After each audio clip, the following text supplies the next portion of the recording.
All right. As I was preparing for this talk, the question that I asked myself is, how do I stand out in this crowd of hundreds of speakers who are going to be gracing the stages here over the next 3 days? And I couldn't find an answer. And I wore beige. But on a more serious note, I looked for inspiration in a category that I work in, which is beer. There are over 1,000 beer brands that are sold in the UK today, over 1,000 of them. And that's not surprising for me as somebody who works in the industry, which is because about 25 plus of them are actually from within our own company. If you're someone who drinks a beer or a cider, I'm willing to bet that you have tasted or love one or more of our brands that are up here. But amongst this clutter of brands, there is one brand that clearly stands out.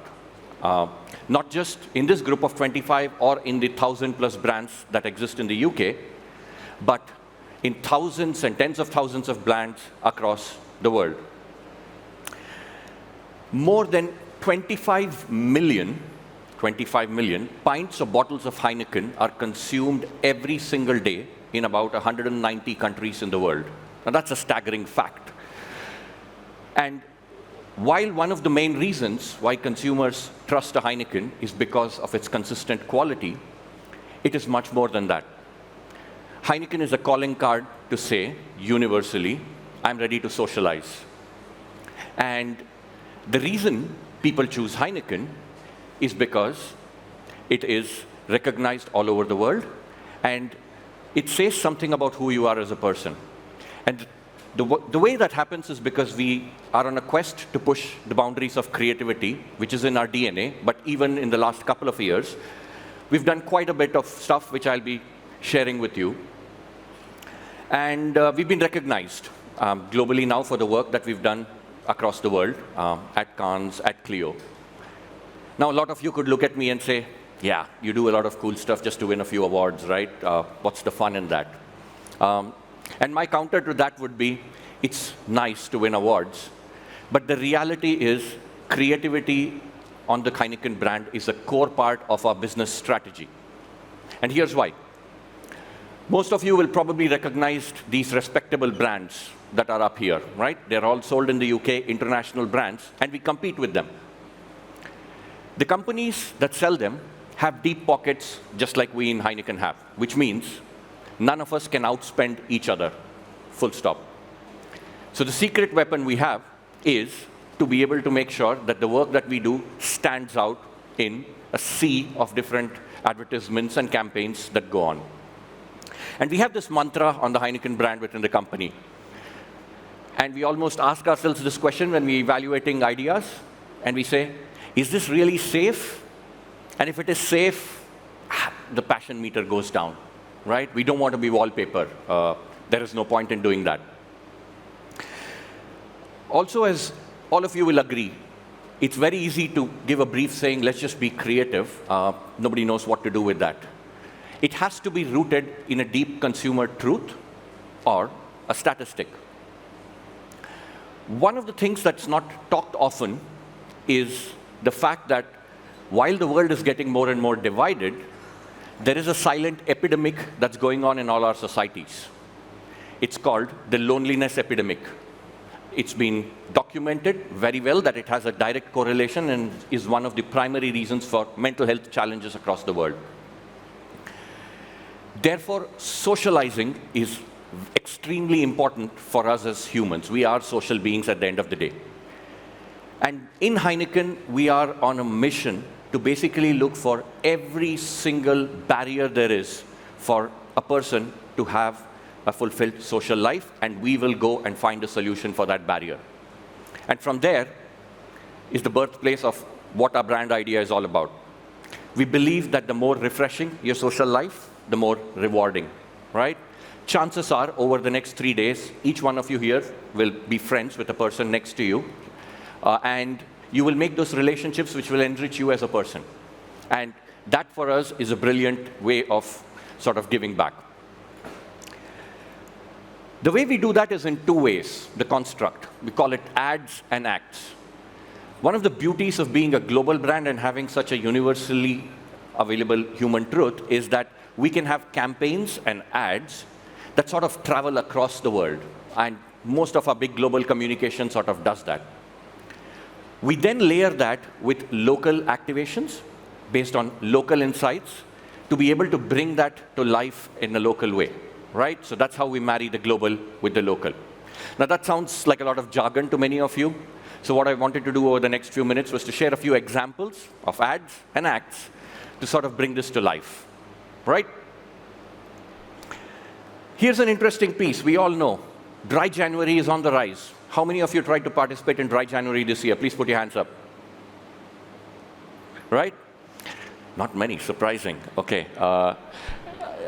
My stats tell me otherwise. But the more interesting thing, which not many of us are aware, is that socializing, as we call it, takes a nosedive in January. The visits to the pubs take a nosedive in January. You could blame the beautiful British weather for that, but I'd like to believe there is something more. Essentially, we do not want to be put in a situation where we can say no, right? We don't want to end up at the pub with mates and then have to say, no, I'm not drinking because it's Dry January. So have a look at what we've been doing for the last couple of years in January to sort of solve this problem. All right, mate, I'll see you later for drinks, yeah? Got a bell, driving. Oh, got a bail. I've got a lot on my plate. Sorry to bail, working remotely. Look who didn't Gareth Bale. Did what? Joking. Yeah, good ad, sort of brings the insight to life, encourages people to go have a Heineken Zero in the pubs. And that's what we ran for the last 2 years. We visited quite a few pubs, obviously, being in this industry, and we realized that not many pubs have Heineken Zeros in them. So we pushed the distribution of our bottles to make sure they're available in all the fridges. It helped, but didn't really solve for the problem. That's because over 90% of the consumption of beer in this country happens on taps. So over the last 3-4 months, we've been on a mission to just expand the distribution of our taps to make it okay for people to have a great quality pint of Heineken Zero and make it socially acceptable for people to consume that, right? So today, chances are, if you visited one of those dots that's been mapped on Google Maps, you will get a great Heineken 00 readily available to you. Now, one thing is to put it out there, but another thing is to tell consumers. So we put money behind this piece of communication to tell a lot more people that it's okay to go to a pub and ask for a Heineken Zero.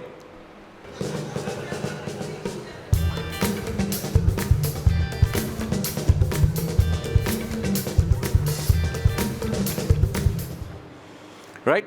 So that's on the barrier of socializing there. The other big barrier, the elephant in the room or the phone in the pocket, and I can see quite a few of you clicking that here, is that we've all been found guilty over dinner with our partner, with the family, or in a pub with friends, looking at that dreaded device. And believe it or not, that's one of the primary drivers for a reduction in the quality score of socializing. We decided to have some fun with it. So 3 months ago, we sort of created something and ran this campaign. Have a look at that. And we put the phone on the table. It sends a psychological message to everyone sitting there that you are not the most important thing to me right now. The folks at Heineken posted this video on their YouTube channel. Cheers. It's basically a phone case that has like a little robotic arm tucked into it, and it uses AI to listen for the word cheers. Flips your phone over when it detects people are having a good time. Hey, my name is Simone Yash, and I build robots. I got an email from Heineken, and we think that you're the perfect person to make it better. And I agree, because if there's anything I'm good at, it's overcomplicating things that already work pretty well. So we have a motor, a battery, a brain, and a borderline aggressive attitude towards distractions. It took hundreds of engineering hours and an AI trained on thousands of cheers. Cheers. Cheers. To perfect one simple action. Cheers. finally, an AI that doesn't try to like drive a car or write a novel. So here comes the flipper. This is Serious 10, greatest phone case. Girerà il tuo telefono da così a così. It is ridiculous. Creative way possible. Inteligencia artificial. Easy. Lo quiero. Lo necesito en mi vida.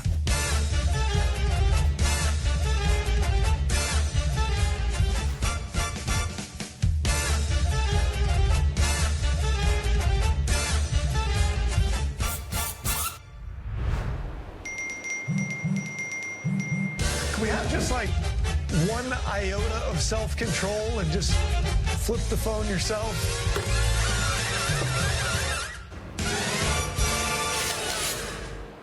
Yeah, hope you enjoyed that. Now, going after phones, in a way, is not new to us. We did something even bigger than this last year, and we actually embedded it into culture by partnering with a fashion brand. Have a look at the video. Just for one song only, we could have no phones. And then everybody who was there all pulled out their phones and were filming the moment. Nobody was in the moment.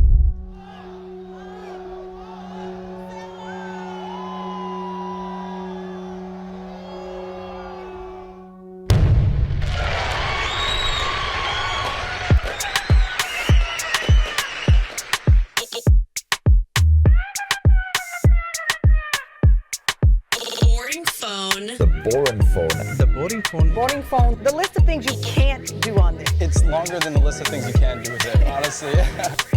Boring phone.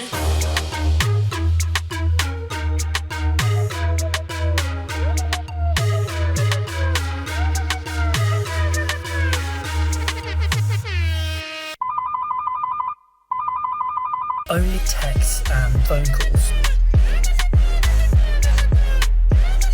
Quick snake thing, yeah, is so funny. It just makes you win straight away.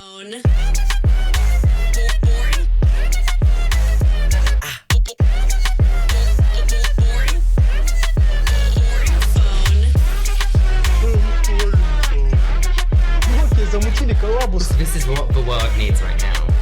The boring phone. La famosa empresa de cervezas ha lanzado su propio teléfono móvil. Even celebrities are dialing into the phone. They are not selling the phone. They're giving them away. Flip phone. Boring phone. C'est tout simplement un téléphone à clapet aux couleurs de la bière Heineken. Oh, like, does it flip open? Do you have text using T9? I have too many questions. Too many.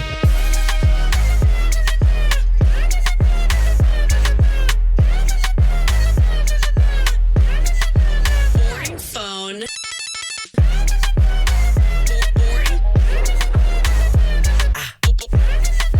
Boring phone. And this is how you get a boring phone. Cool. Yeah. One of the other things that we leverage proactively is a passion point for most of our consumers, which is sports. I mean, sports and beer go together. One thing is to be a sponsor of multiple properties and just badge ourselves, which we are fine with. But over the last few years, we've been pushing the boundaries of what we could do in the field of the different sponsorships that we have to tell our brand story. And in many cases, challenge certain stereotypes or bring to the fore certain problems that exist. When you think of a football fan, right?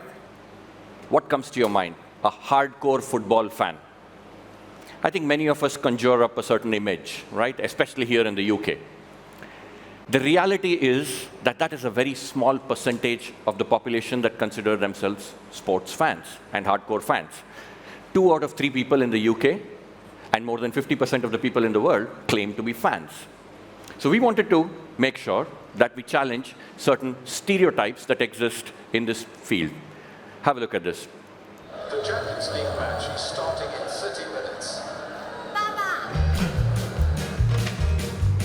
Margot, Gary, Totti. Totti? My lucky sock. Honey, my sock. Totti!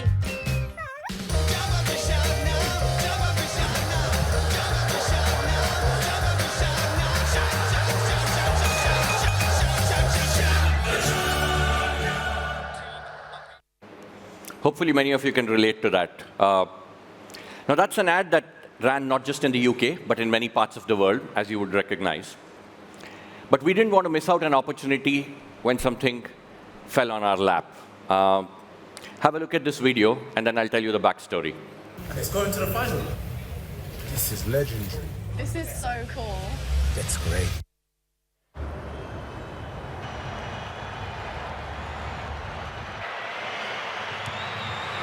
Football is our thing. We live and breathe football. I don't think we've ever come for a drink here before and then lost again.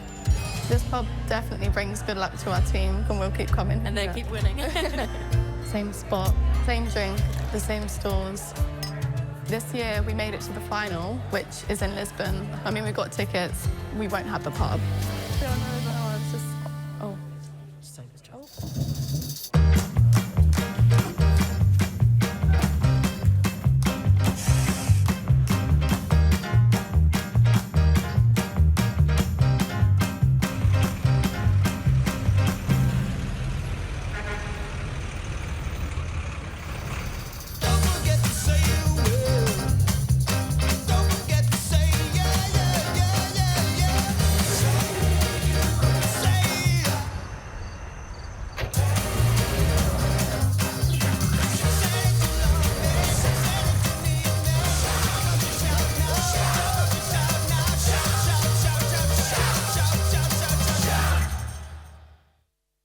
The 12 Pins pub is just 4.5 miles north of where we currently are, in Seven Sisters. And Amelie and Sophie actually had a beer, a Heineken, in the 12 Pins in Lisbon before the game, and Arsenal won the UEFA Women's Champions League.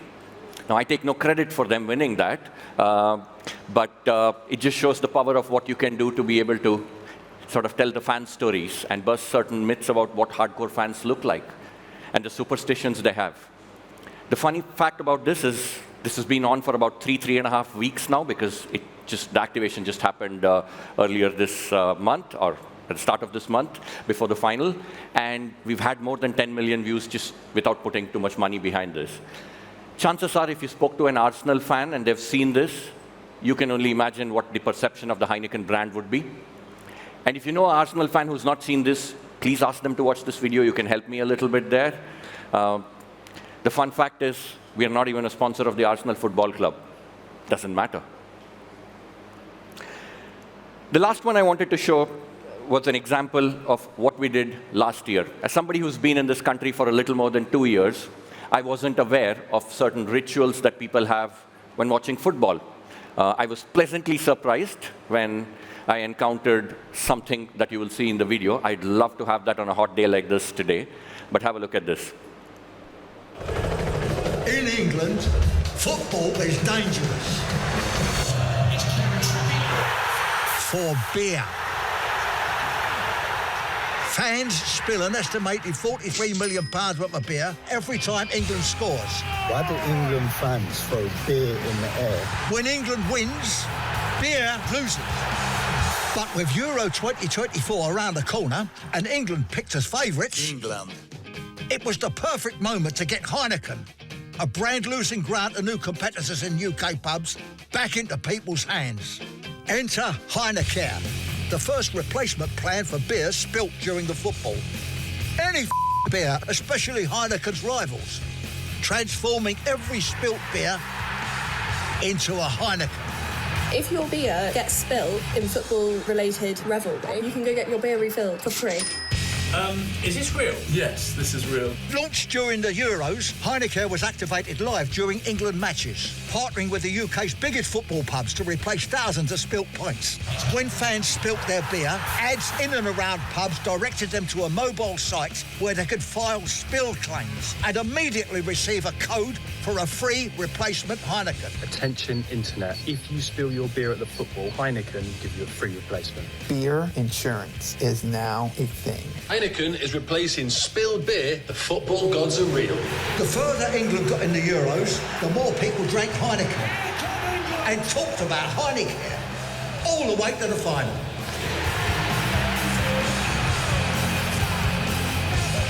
And even though England lost, Heineken won, becoming the most talked about beer in the Euros without ever being an official sponsor.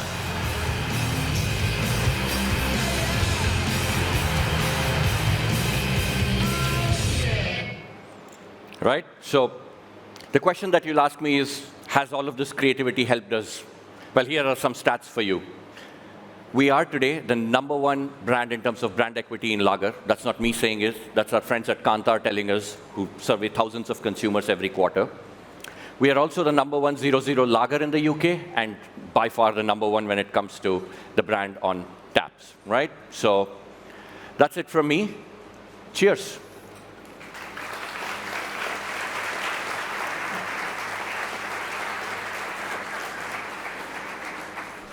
Thank you so much. Amazing presentation. I've got a few questions to ask before you're allowed off stage. First of all, this question here.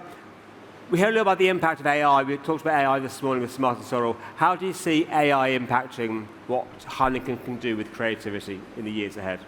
I could go on for hours on this topic. I don't think the right question is what AI can do for Heineken overall. I think the right question is what AI can do for us as an industry overall. Because there are two ways to look at it. One is efficiency and the other is effectiveness. I'd like to believe that today our industry is just starting to use it for efficiency, which is doing mundane work and cutting down the number of hours. But we haven't yet even started exploring the potential upside that it offers in terms of what it can do to further stimulate creativity and brand building, whether it's in the form of taking all the data and the millions of gigabytes of data and trying to make sense out of it, or doing it in Gen AI and other territories. But it's a little bit like a space race. Everybody's sort of getting out there without knowing what it is. But that's how I would weigh the two options, efficiency and effectiveness. The real prize is in the effectiveness, not so much in the efficiency. Perfect. You're like a space race. I like that.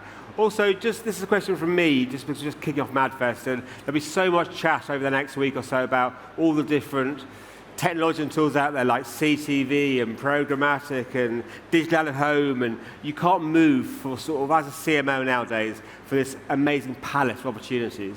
When you look around all these different media you have to play with, what most excites you in the years to come, or in the year to come? Oh, that's a good one. What most excites me in terms of the different media touch points?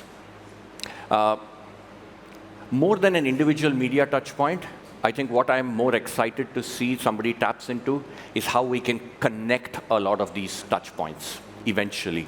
Because then you can actually tell your brand story from the time I pick up my phone to when I walk into a supermarket, to when I walk into a pub, or when I'm waiting at a train station.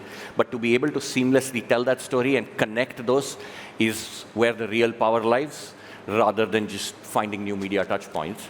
And there are people who are trying to push the boundaries there, but we have a long way to go. Amazing answer. Sanjeev, thank you so much.